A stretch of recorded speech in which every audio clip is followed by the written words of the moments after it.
नमस्कार भारत न्यूज को स्वागत। चर्चा रे विवादीय ब्यानर आगु साधारण निर्वाचन विभिन्न दल मध्य कंदल बढ़िबार लगी। दीर्घ 5 वर्ष है कौ कार्य पूरा हो पारि नाही एमिति एक सांघातिक अभियोग करिसेंती जगतसिंहपुर जिला मधुसूदनपुर शासन पंचायत बासिंदा माने।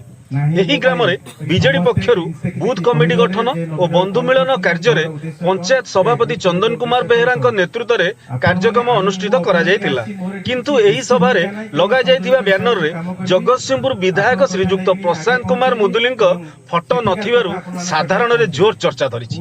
किंतु एठी संपूर्ण अलगा। एही सभा रे मुख्य अतिथि भावे जोग दैथिले सह पर्यवेक्षक श्रीजुक्त मनोज नायक, जिला सभापति श्रीजुक्त मनोज कुमार भोई, ब्लॉक उपाध्यक्ष, छात्र बीजेडी सभापति, मंडासाही सरपंच, 1 नंबर जोन जिला सभापति एवं अन्य नेता और कर्मी माने उपस्थित थिले।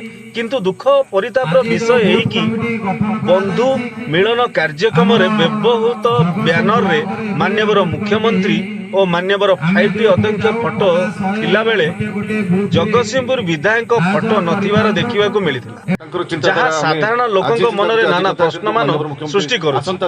विगत दिन रे जेउ माने तांको प्रतिनिधि भावे विधायक करिथिले सेही माने काहे कि तांको अणदेखा करूचंती।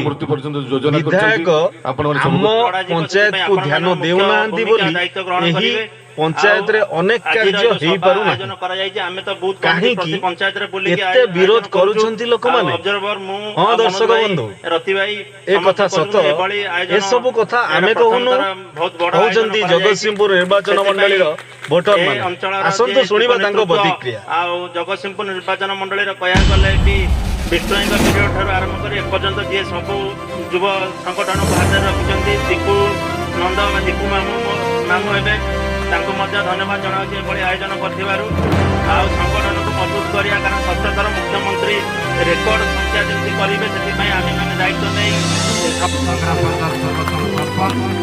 एवं हम गाँव में अच्छा बाबुलिया ग्राम पंचायत